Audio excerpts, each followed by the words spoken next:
Welcome, welcome, welcome. You guys, today is a great day. I'm your host, Linda Morgan, here on Jazzabrations and Beyond. And as you guys can see, the studio is full today. I have some distinguished guests here with me today. And the reason that my distinguished guests are here with me today, because March is so packed with lots of different events and lots of different movements. Mm-hmm. In March, yes, it is Women's History Month, and we are celebrated always in March of this year. But it's even more special this month because on the fourth Thursdays of the month of March has been designated to something very special. And I have my guest here today, and we're going to dive in and talk all about that. So I'm going to have my guests introduce themselves, and then we're going to jump into why this is such an important day. Go ahead and introduce yourself here on my left. My name is Rosanna Beaumont, and I am a member at large of the Board of Directors of the Los Angeles chapter of Tuskegee Airmen. And on my right.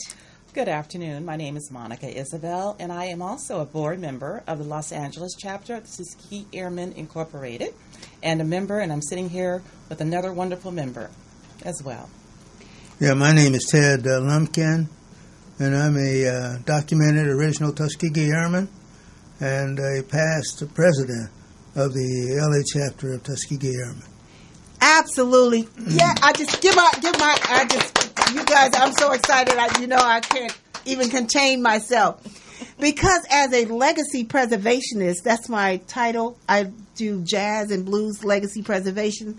And so to be here and sitting with a Doda in the midst of our studios, I'm about to tear up, but I'm trying to keep it all in, sir. I'm keeping it all together. But you guys, tell us why is this month and this day is so important. Who would like to jump in and tell us about that? Well, I think maybe I'll start, if that's okay. Yes, sir. We want the nation to appreciate the Tuskegee Airmen and what happened to them during World War II and what our legacy might be with respect to that. And we want the country to appreciate that. Mm-hmm. We have four states right now that are recognizing this in an official capacity the fourth Thursday of March. Mm-hmm. We have Arizona, Colorado, mm-hmm. California, and I heard just today the announcement from the East Coast chapter that they're having their first celebration on the 28th of this month on the East Coast. Wow, that's big. We have 4 states that are recognizing Tuskegee Airmen Day. That's correct. I think there's one other, but I don't remember the name of the other state. So we're making progress. Arizona, I think, is in their 5th one, and we're in our 4th one. Mm-hmm. Mm-hmm. Okay, so now just hearing that as myself, I'm a new member to the Los Angeles chapter of the Tuskegee Airmen. Mm-hmm. This sounds like we need to have a movement to make this an awareness campaign for all 50 states to recognize the Tuskegee Airmen Day, and will be designated. Now, is the fourth Thursday a specific day, or is it always on the 28th of March? No, it's just that fourth on the fourth Thursday.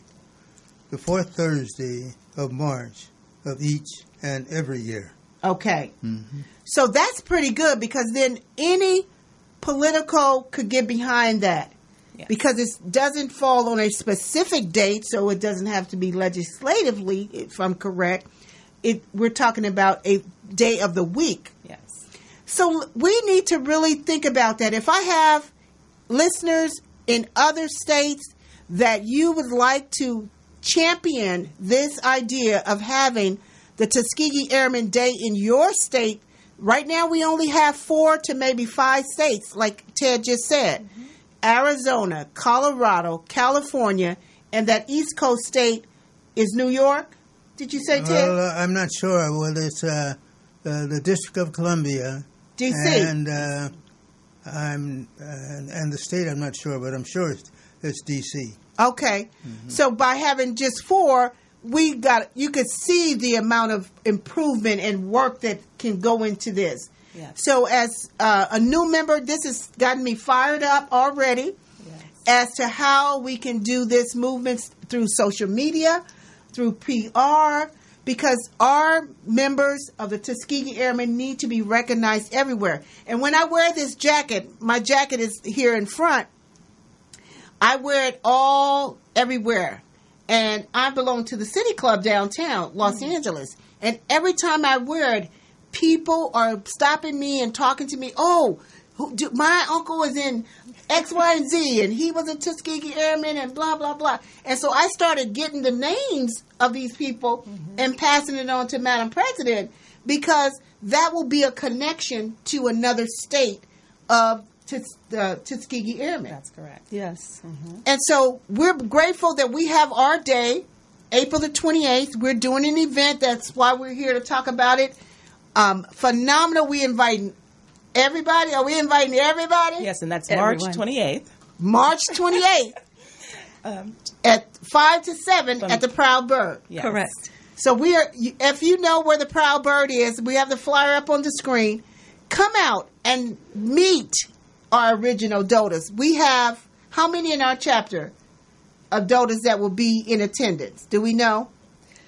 We have invited 10 dotas. However, there have been some happenstances that is changing that number. So we really have to see on the day of how many shows are up. able to turn out. Yes, because y'all don't understand it and realize, but this young fella right here is happily a great age of 99. Is that right, Mr. Ted? Yeah, that's right. Indeed. Yes. So if you know, they're up in age and there's challenges, so we just rely on them to be able to come out when they can. So I appreciate you, sir. I called him on the phone, Madam President, and to ask him, to remind him, was he going to call in? And he said, "What? I'm coming." That's and I was like, "Yes." And then I didn't have to call. He didn't have to call me back. He showed up and got it there. So that's just amazing to me. Because and the reason, Mr. Lumpkin, that's amazing. I work with a 103-year-old. Oh, you do? Yes, Miss Lily Tomlin. And she gives me so much energy. It keeps me going. At 103, she's the treasurer of our Dola Coker Jazz Scholarship Foundation. So I am impressed with you guys and your energy and how I look inspired to reach that age. Well, I'd like to reach that age too. Yes, and you're on your way. You're definitely on your way. But do you want to share with our listening audience about any background stories of you being a Tuskegee Airman? Kind of like paint us a little picture. Well, I don't know how to paint a picture, but we got started in 1941, and through 1949, everyone that was in the Air Force during that time, our Army Air Corps was not the Air Force then. Army Air Corps that were trained at Tuskegee are considered to be Tuskegee Airmen. Of that number, 1,000 of them were pilots, approximately 1,000, and it takes 10 ground people to keep a pilot in the air. And so the total number of Tuskegee Airmen probably range anywhere from 14 to 16,000 originally during that time. They're petering out, and right now we're not 100% sure what the number is, but I think the last I heard there were about 25 pilots left. And you're one of those original 25? No, I'm not a pilot. Okay, you weren't a pilot. I was an intelligence officer for the 100th Fighter Squadron. Okay. And we fought in Europe, in Italy during World War II, and as part of what is known now as the Red Tails. Mm-hmm. Yes. And because our planes were painted red, the tails of our planes were painted red, and as a result, with the picture, a movie that, what's his name? Who did the Red Tails movie? George Lucas. George Lucas, yes. Yeah, George Lucas. And that became quite a movie 3 or 4 years ago. And a lot of people know about the Red Tails because of that movie. That movie, exactly. And the other thing that happened is in 1995, we had the original Tuskegee Airmen movie. In fact, and Lockburn was in both of them. In the one in 1995, and also the one in 2012, 2011, and 2012. And those movies did a lot. Yes, and help paint the picture and tell the story. Tuskegee Airmen on the map, and to help to spread the word about that we did exist, and that there was a black Air Force during World War II. It was successful, and most people now in the country appreciate the Tuskegee Airmen, and well, I could end it with that. Appreciate the Tuskegee Airmen. Oh, absolutely. Your contributions to, I before even meeting Joycelyn and hearing about it, I was told the Tuskegee Airmen kicked butt. Oh, yeah. And that was the reason that we even won. So it is not no little feat for our men to not be recognized and to get the appreciation that they deserve.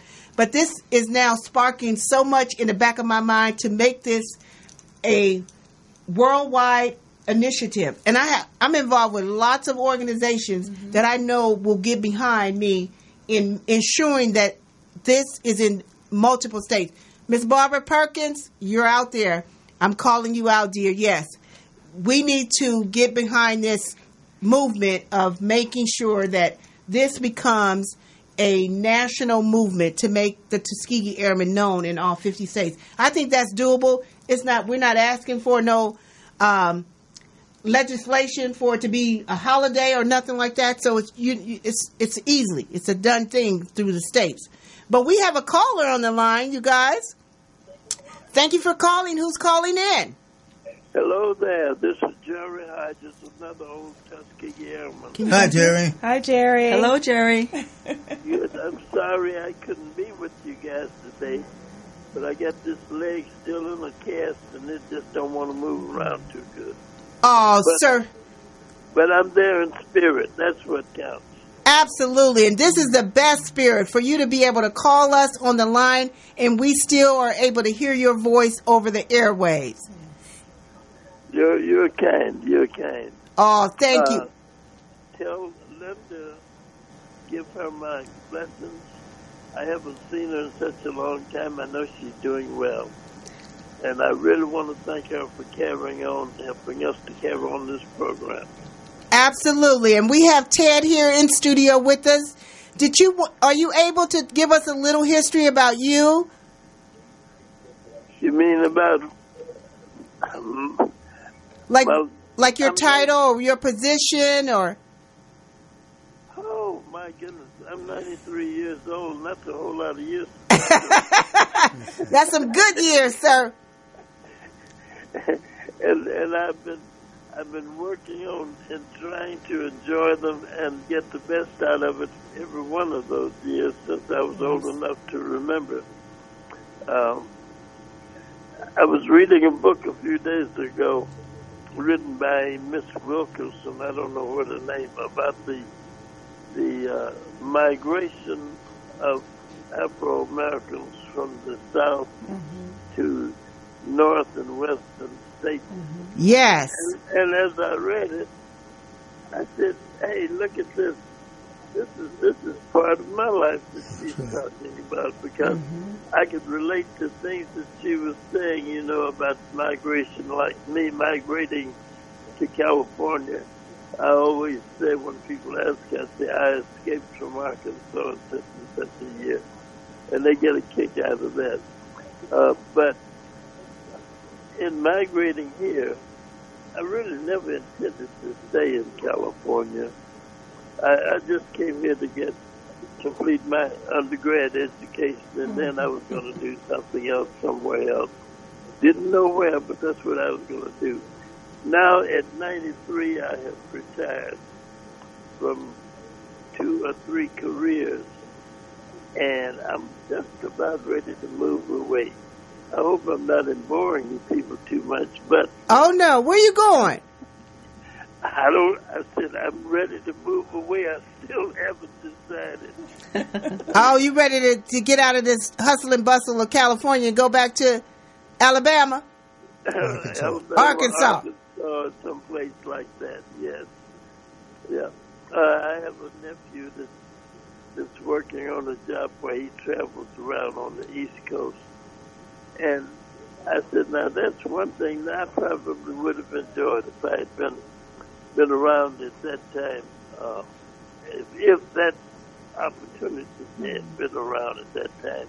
Oh, okay. It wasn't, but it's really great to see a youngster like that being able to move into a position like that. And nowadays, so the changes have been so great, we just can't really keep up with it. And we still have a long, long way to go. Well, Ted, you got to keep moving to keep up with Ted. Ted is on the move as much as he can. Oh, yes. You know, I was admired Ted. I remember the first time I met Ted, we were both in a savings salon, I believe. And I spoke to him, you know, and introduced myself.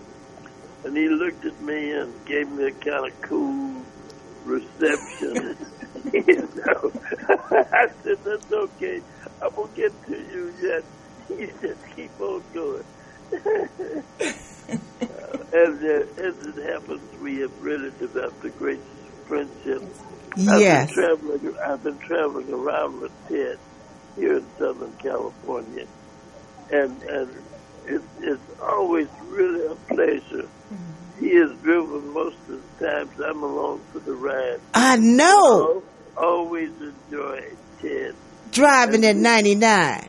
Yeah, his stories and his refusal to accept the idea that he's an old man. That's great. I'm not going to keep you people. I'm not monopolizing on you. But I did want to wish you well. Absolutely. And we thank you for calling in. Okay. Yeah, Jerry, do you think you're going to make it on the 28th? I'm looking forward to trying to make it on the 28th, yes. Yes, that's my next, what's my next desire to be there on time. Okay, and goodbye to all of you. All righty. Well, we look forward to seeing you, and our listening audience would definitely like to come out and be able to shake your hands and say thank you for your service. Absolutely. Okay, thank you very much, and have a good one. All righty, sir. Thank you for calling in again. Yeah. Bye-bye. Goodbye, Jerry. Bye-bye. See you, Jerry. And so, Linda, as you mentioned the national effort that you would be interested in having Tuskegee Airmen Day recognized across the nation, that is the impetus for my current involvement in a second master's degree at my late age. And so I am at Cal State Long Beach. I will be graduating in May with master's in social work because of my interest in policy. And specifically, I was inspired by my work with the Los Angeles chapter of Tuskegee Airmen to bring to visibility the contribution of African Americans in World War II and the fact that the Tuskegee Airmen were actually pioneers of the civil rights movement. Yes. And it has always struck me that as a young person, coming up. And to this day, unless you take a special Black History course or unless there's some separate sort of effort, that you don't open the common history book and see the pictures of the African Americans both on the ground and in the air that supported and brought us to victory in World War II. Mm-hmm. And I'm sure you've heard of the double victory that African Americans were involved in, both in terms of the victory for the nation as well as the victory for African Americans in our fight for equality. Mm-hmm. And so my interest in terms of policy is to be able to have the, starting with Los Angeles Unified School District, to have the history books just include in the normal course of a page flip pictures that show who were there, because we were there. Absolutely. Mm-hmm. Now, you know, you didn't hit a bug right there. LA Unified School District. Woo-hoo! After 12 years of dealing with the LA Unified School District because of my son, that's a fight that I would love to pick. Because if, in fact, that could be done, then I would like to be and help you to do that and navigate through that big monster of LA Unified School District. I'm a parent who has been part of school site council and parent advisory committees my whole 12 years. So I can find out names and numbers and emails of individuals who we would need to talk to make that happen. Okay. As a matter of fact, I got a parent meeting tomorrow, not 8 o'clock in the morning. So that's going to be on my agenda with one of them district people to give us the inroads as to who we need to talk to start having that conversation. Okay. Well, a little bit of the research I've done has included discovering that when Los Angeles Unified School District changes their what are called, there are adopted and there are approved textbooks. When they change their approved textbooks, that usually sets the trend for the rest of the nation, being that LA Unified is one of the largest school districts in America. Right, we're number 2 under New York. Yes, and when we change our textbooks, that causes changes across the nation in the approved and adopted textbooks for other school districts. And so that is where my interest is. And I found out that the Filipino Americans were able to get a change several years back in the early 2000s, I think it was 2003, for the textbooks to include the contribution of Filipino Americans in World War II. And that template, so we wouldn't need to set precedent. We could actually follow that template that's already set. Oh, absolutely. Rosanna, let's do this. Let's go to work and make it happen. Okay. You got my buy-in. And I'm a mission-driven type person. Mm-hmm. So give me something to have some fuel and some fire. I'm an ex-Marine. So as a soldier, I take my orders and then I just march. Thank you for your service. Thank you for your service. Yes. So, and it is so funny because my life after that, I've gotten into this life of service of honoring and celebrating jazz and blues legends, but my marching orders come from the fact that they too were not being recognized for their contributions as musicians. And so, I mean, we know our history is vast, our history is rich, our history is deep. And unless we tell our stories, nobody's going to tell our stories for us. And so that's why a year ago, I decided to invest in myself and invest in having this platform that we're sitting on today to be able to tell our stories. Because nobody can they'd have to shut down the internet to take this off now that we've put it on. So we could share this out to the world. Yes. That we had this conversation about documented original Tuskegee Airman, Mr. Ted Lumpkin, that's still here with us in 2019. Yes. Yep. And to be able to document that we now want to do a national movement to make sure that the Tuskegee Airman Day is recognized throughout 50 states. Yes. That's an easy thing. So everybody that's out there, y'all know my passion, and you know when I get excited and I'm about there, and we're going to take a quick break because I got to get these tears out before we come back. But if you know of an airman, and we may not know of all of the airmen that are even here in Los Angeles. Right. There may be some that we have not collected or gathered up. But if you know of a Tuskegee Airman here in California, or if you know of a Tuskegee Airman anywhere, drop that on our news feed on the Facebook page. Send a text message to me if you want to, and let us know about it so that we start building this momentum today. By the next week, when we go have our day, Thursday, April the 28th, you guys, I want everybody to descend on the Proud Bird. We have a great museum out there. We have a great exhibit that's going to be happening. And some of our donors will be there. So we definitely want you to come and meet them. We're going to take a... I think you need to let people know what the time is. Yes, sir. It's from 5 to 7. Yes, sir. 2 hours from 5 to 7. It's on the flyer. We're going to take a quick break. We'll be right back with more Tuskegee Airmen information and conversation. I'm your host, Linda Morgan, here on Jazzabrations and Beyond.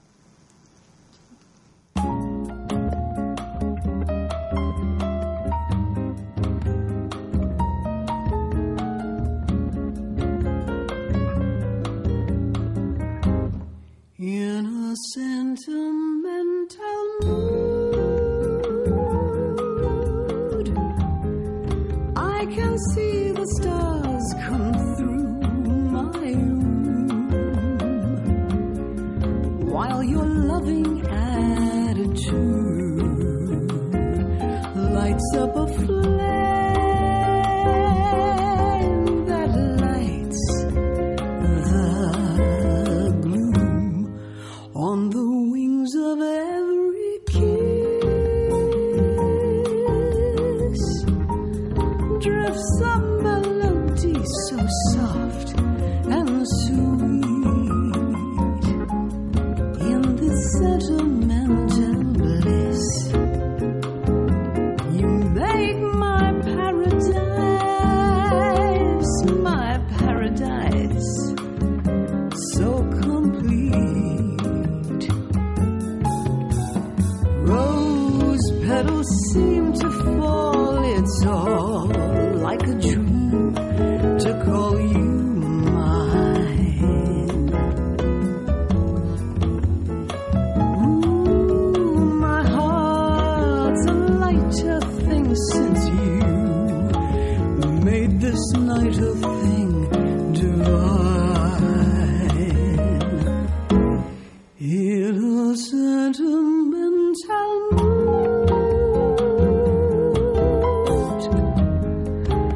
I'm within a world so heavenly, and I never dreamt that you'd be loving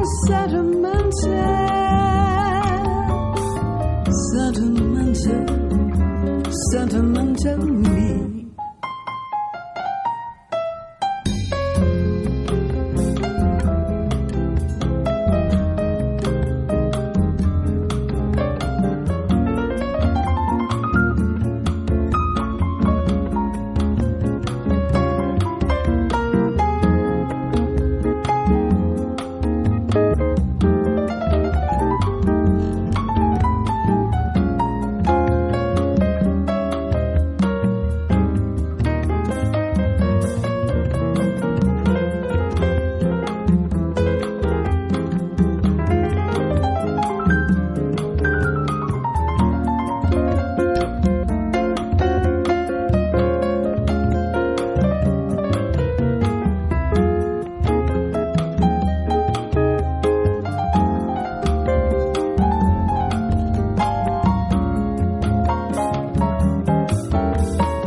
It's all like a dream to call you mine.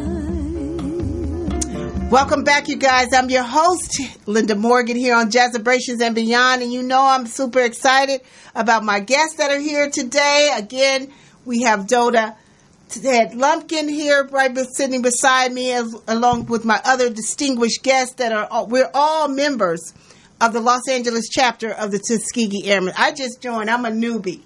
And this is a passion that I now can take forward and move vigorously with Rosetta. We talked about it in our first half of the show. Tuskegee Airmen Day is the fourth Thursday of the month of March, and is celebrated in 4 states right now. We got 50 states, y'all, in the Union. So it is my passion and my will and my desire now as a new Tuskegee Airman to ensure by 2020, let's put a date on it, let's put some timelines on it, by 2020, March of next year, that we have touched legislation for all 50 states, all 46 of them that's left, to make this a reality. And I think we can do it, you guys. It's just a matter of connecting the dots. I'm a proud, I don't even know what the word for it, of a networker, a master networker by the name of George Frazier. He's in Cleveland, Ohio. Okay. Our conference is in June in Houston, Texas. And so I'm going to now start connecting the dots across these platforms at all these organizations that I'm involved with to start making them help me connect the dots to this. I think we can do it by 2020. Okay. Let's just say it. If you put it in the universe, you shoot for it. If you don't reach it, it's not that you didn't have the effort behind it. It may take a little longer. But our target is by 2020 next year. That's a year for us to ensure that this can happen. And you guys maybe can educate me. What does it take? Who makes that decision? Is that presidential? Is that congressmen? It's done by the legislatures of each state? Of each state, yes. And Autumn Burke, who was a assemblywoman here in the state of California, was instrumental in getting it done here in the state of California.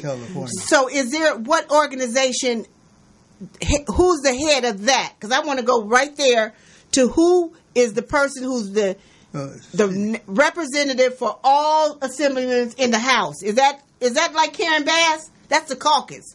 No, Karen Bass is in the... that's the city. No, with the county, with the. She's not the federal government. She's a. Oh, so we're just talking state level. Right. State level. Each state would need to enact legislation. Each state, okay. Right. So it's going to take a little while to do that. Right. So we put together a movement. We can get some young college folks behind this. In each state, all we need is a representative in each state to contact that person in that state who will be able to move it to the legislation to enact it, right? Yeah. Do I got it right? Yeah. Yes, it should be those persons, right? Not that person. I think there will be several people in the states, several legislators who would be interested, and you'll need their support absolutely in order to get the paperwork done and have. So at this point, do we have a database of those legislators in each state at the state level? Okay, that's where we start. Let's create between us. We'll start building that list because once we build the list, then we can make the contact, and we're contacting them all at the same time, and so that when we contact them all at the same time, as they get together and start talking about it, then we put a press package together. I got a lot of friends in PR who can help us push this so that by maybe we don't get it, but by 2020, everybody is talking about it on that day. We make a movement around next year being, we must do this. You know, Linda, your effort reminds me of an adage that someone said long ago. I was never a person that could throw and aim well and have whatever I threw like a rock land in its place. And so someone said that when you want your rock to land on the other side of the lake, then you aim very far so that even if it falls short, it still reaches the other side. Exactly. Maybe not as far as you. So it's good for us to set that 2020 date as a vision. Yes.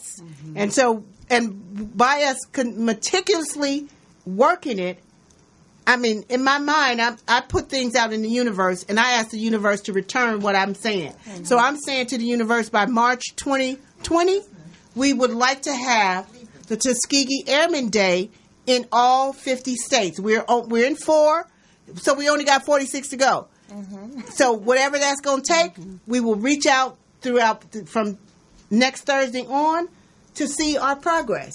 So when we come back here next year for our Tuskegee Airmen Day, we will be able to give an update. We got 64 because they doubled. How about that? No, I'm just kidding.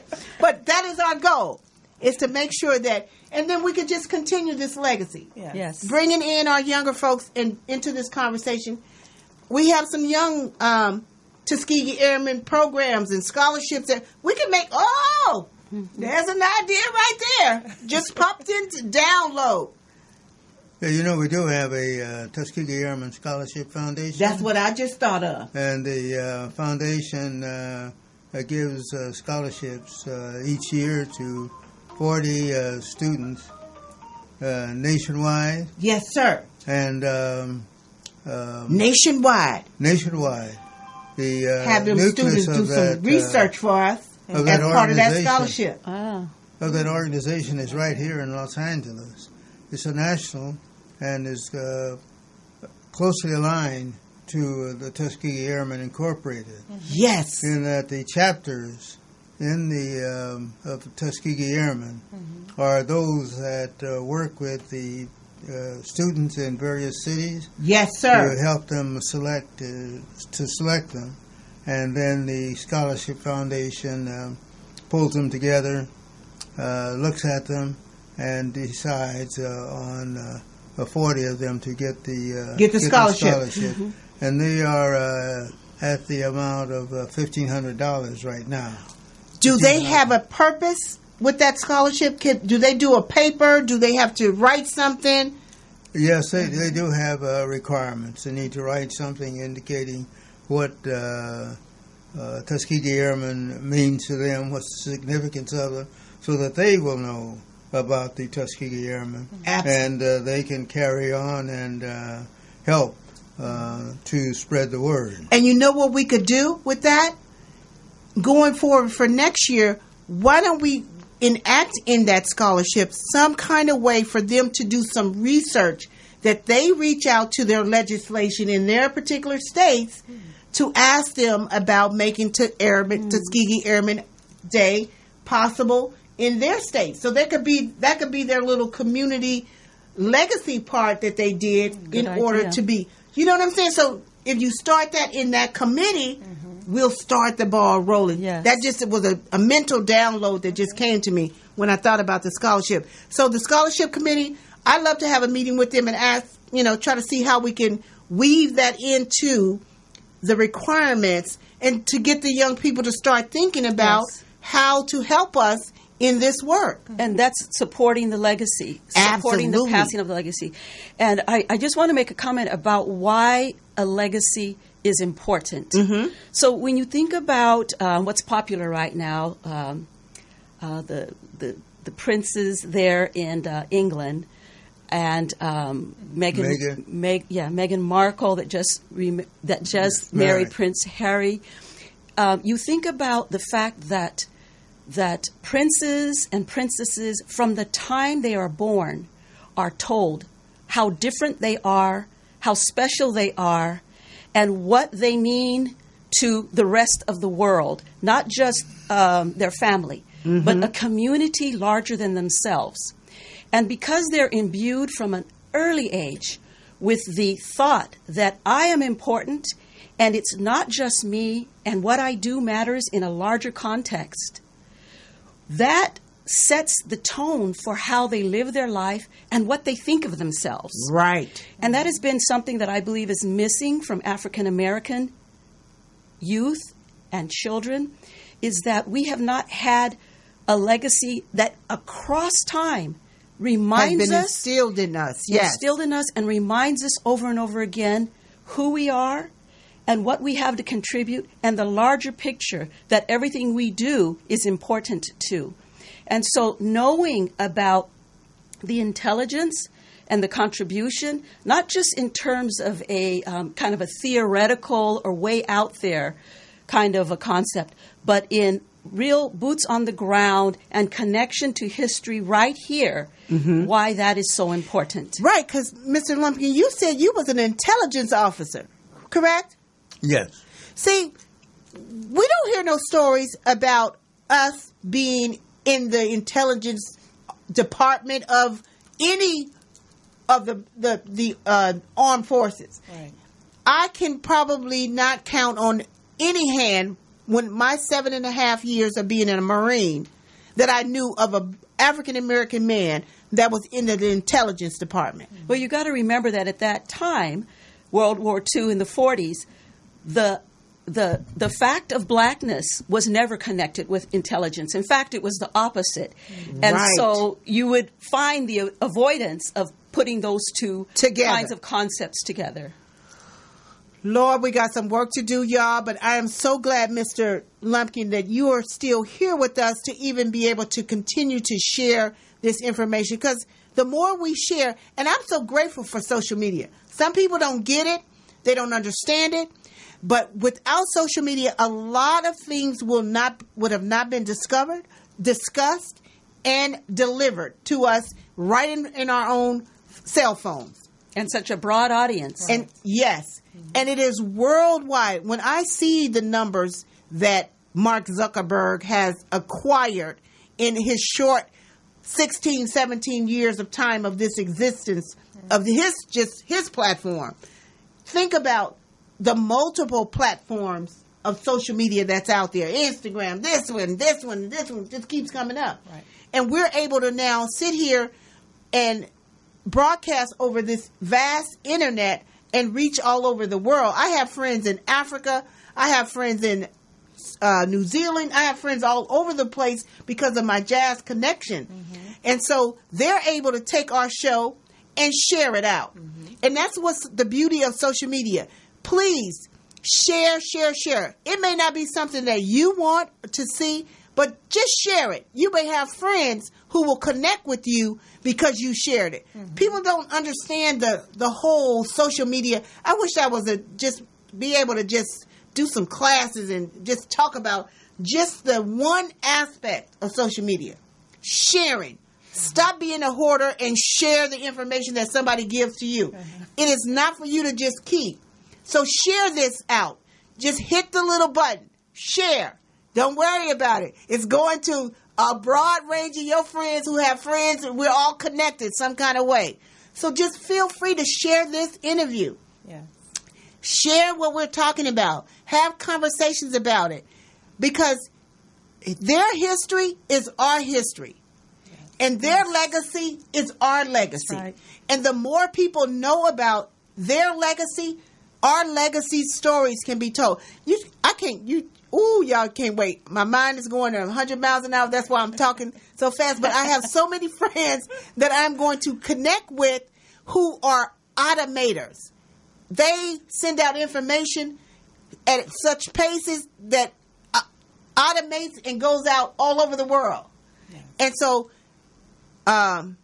Trevor Otts, I'm going to call you. I'm putting you on here because I got to keep remembering what I'm thinking in my mind. It's all in my head. But I say this, and I know I can have a reference point to go back to. I'll be seeing you in June, but I'm going to be calling you after this show because I need you to listen to me, and we need to come up with a campaign to make this happen. And I know if anybody can do it, Trevor Otts, Black CEO, shout out to you, bro.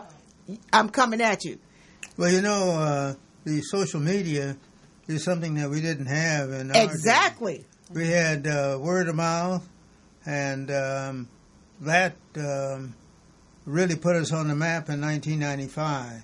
The Tuskegee Airmen got started in 1970, the early 70s in Detroit. And the reason that it got started was because no one knew about the fact that the Tuskegee Airmen, we weren't known as Tuskegee Airmen at that time, had anything to do with the war or that we even existed. That's right. And so they did get started, set up an organization, a national organization, and we have chapters in all of the major cities of of the country, and we even had at times chapters in some of the foreign countries. To whether or not we have any today or not, I can't say, because as the military goes, it comes and goes in terms of those people. Mm-hmm. Right. But it's has been going on, and that getting that organization started, I think, helped. Oh, absolutely. To get this word that we're talking about today around. If we had had social media, it would have been done, huh?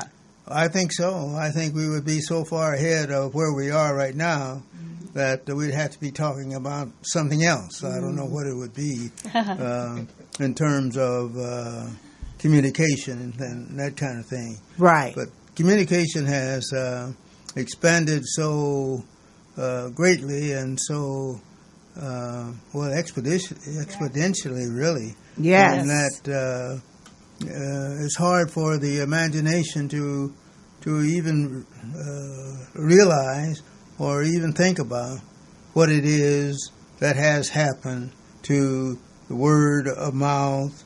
And the word of mouth was really gone. In terms of what I'm talking about, the 8 tape. What was the tape? 8-track tape? 8-track tape, yeah. Yes. 8-track tape. See, that movie, the first Tuskegee Airmen movie, was on the 8-track VHS, yes. And that's right. And what's his name? Bob Williams. Bob Williams. Mm-hmm. Yeah, Bob Williams was the one that put that together. He was a fighter pilot with the 100 Fighter Squadron. Mm-hmm. He was a good pilot, too, as far as that was concerned. But he put this story together and wanted to get it on the big screen. Mm-hmm. And he tried for about 25 years to get it on the big screen and was refused each time, basically because of his race and because of the story. It was about black people. Right. And so he did get it on the HBO movie, and he was disappointed and sort of was embarrassed in a way that was all he could do.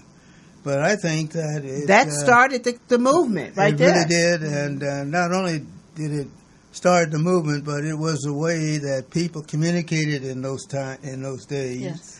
And they could pass that a tape to their friends, mm-hmm. and and so the word did spread.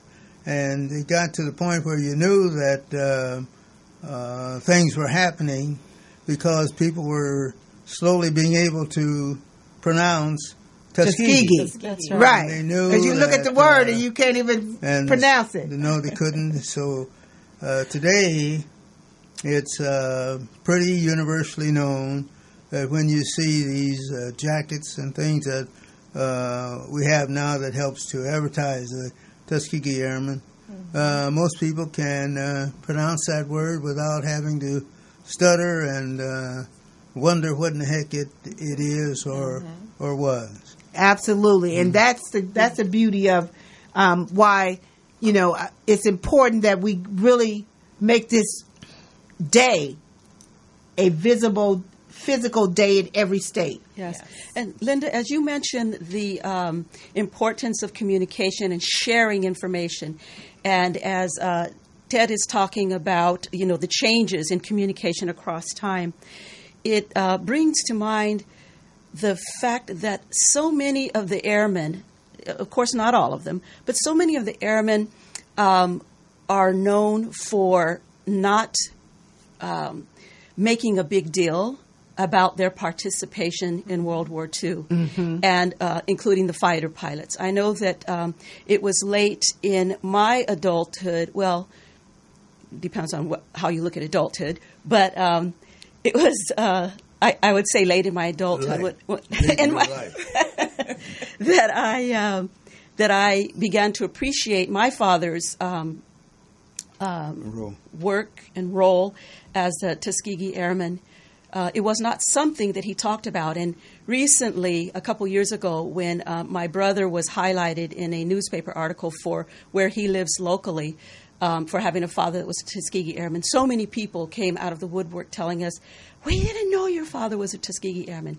It was not something that was widely broadcast.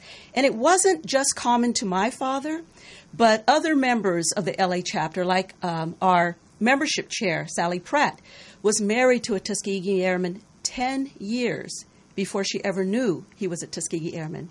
So it was perhaps the sensitivity and the way that they were ignored and the reception they had once they came back, the fact that they could not get jobs as commercial pilots, even though they had proven themselves in combat, not just piloting, but protecting others, the bombers, as they managed their craft, and not being able to be recognized or get jobs that folks who didn't even have that experience could get just because of the color of their skin.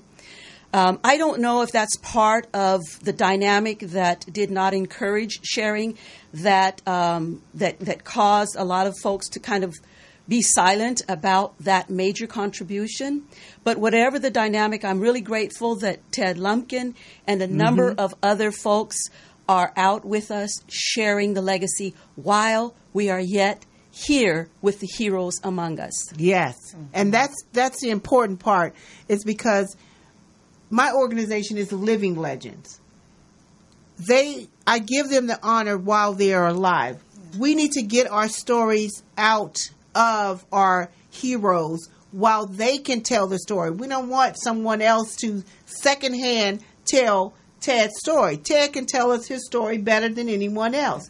And that's the importance of being able to, I'm so grateful and glad that God has given you the strength to continue to keep going and going on all these shows, and as many shows as you can continue to go on them and tell, and so that we can continue to spread this legacy about you and these wonderful. So again, you guys, April the 28th, next Thursday. Let's make that March 28th. March 28th, next Thursday. He's forward thinking. March 28th, next Thursday, 5 to 7 p.m. You see the flyer up there on the screen. Come out to the Proud Bird right there on Aviation and Imperial. That's a 11022 Aviation Boulevard, Los Angeles, California, 90045. That's right. He's giving you the address. He's reading it on there. Now, speaking of that, what plane? I thought you was getting ready to tell me the type of plane that was in that flyer. Well, that's a 51. P-51. P-51. I don't know whose plane that actually is. That's a pretty famous one. We have one at the Proud Bird, a replica of a P-51 right in front of the Proud Bird. Yes, and we're very pleased with that. The Proud Bird was owned by Talashe. John is the son of Talashe. I forget Talashe's first name. David Talashe, that's right. And David was a bomber pilot in England.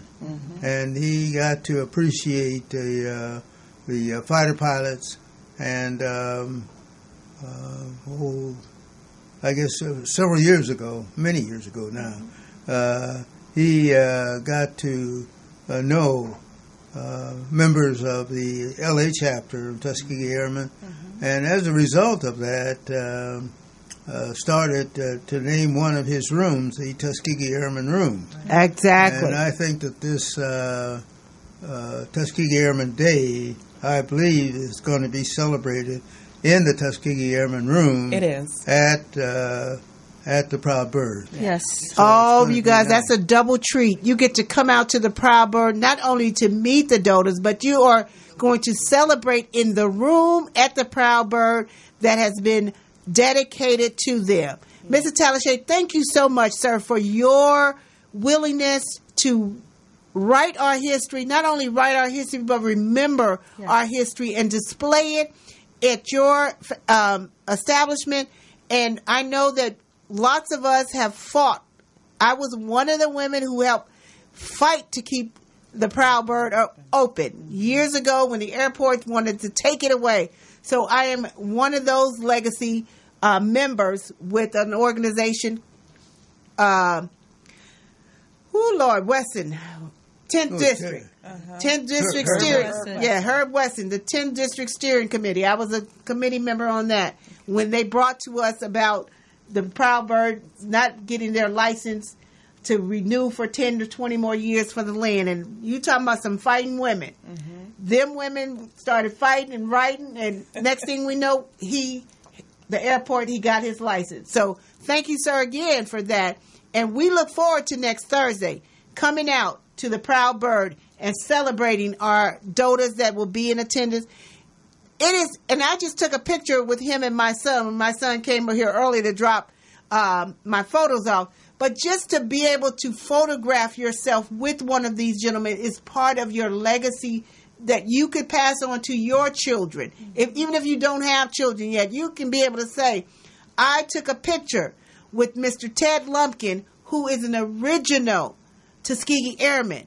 You cannot get that every day here in California. So this is that opportunity. I want the community to come out in droves. I don't know what our capacity is, but between 5 and 7, come on out and meet and be a part of history. And with that, the parking at the Proud Bird is really excellent. They have a lot of parking spaces parking. There. Free parking, and you cannot miss it. Right there on Aviation and Imperial. It's been there for years. That's been a community mainstay. Sunday brunches at the Proud Bird was always a thing back in the day. So we appreciate you. And this is our 4th annual Tuskegee Airmen Day celebration. The Los Angeles chapter of the Tuskegee Airmen. We thank you for being with us today. I thank you, Rosanna and Monica and Mr. Very Lumpkin, welcome. for coming and sharing this information. I just realized today on Facebook I could do like a watch party now, y'all. So when you do a live show, after the fact, you can do a watch party. When you see that coming up on your Facebook, oh, this person is doing a watch party, that's after something has been taped live. Then you have a watch party and you share it with everybody else. Everybody start joining it. So we will be doing that when we're off the show. Again, you want to take us out, Mr. Lumpkin, with some words of wisdom? Well, I think it's good to hear your enthusiasm. I think that's the thing that it takes, because the Tuskegee Airmen, the original Tuskegee Airmen, the original documented Tuskegee Airmen are slowly disappearing. We need new blood, younger people, and as you can see, for example, in Los Angeles, our president of the Tuskegee Airmen is Jocelyn Tomlin, who is a young lady, and we have the other members of our, as you can see, are young ladies. So we're interested in everybody. Increasing our membership. Young people, and those that are younger than I am. Yes, sir. So with that, he has just given us all a charge to come and be a part of the Los Angeles chapter of the Tuskegee Airmen. We meet once a month, or how many times we meet, y'all? Once a month. The third Friday. A month. We meet the third Friday. At the corner of Martin Luther King Boulevard and Crenshaw in at the Department of Water and Power. So if you want to come to our next meeting, we are inviting you. I don't know. I'm asking. 6:30. 6:30 p.m. Madam President, Friday. Is that okay to invite the world? Just show up. So, yes, Madam President is sitting in the audience. She has given me the okay to invite you all out to our next Tuskegee Airmen Los Angeles chapter meeting. It is the third Friday of the month at the Department of Water and Power, right there by Krispy Kreme's on Crenshaw and La Brea. Crenshaw and Martin Luther King. Between 6:30 and 8 o'clock. 6:30 and 8. Yes. So with that, we bid you. In the afternoon, not in the morning. In the afternoon. In the evening. 6:30 to 8 p.m. in the evening. Again, I'm your host, Linda Morgan. I'm so grateful for Mr. Ted Lumpkin being here with me and Miss Monica and Rosanna. We're all board members of the Los Angeles chapter of the Tuskegee Airmen, and we wish you, please share this video out with all of your friends. We would appreciate it. Until next time, we will be back on the first Sunday in April. April is Jazz Appreciation Month. So I will be doing my thing all across the city around jazz. So stay tuned and tell a friend. Thank you so much for joining us. Thank Bye-bye. you for having us.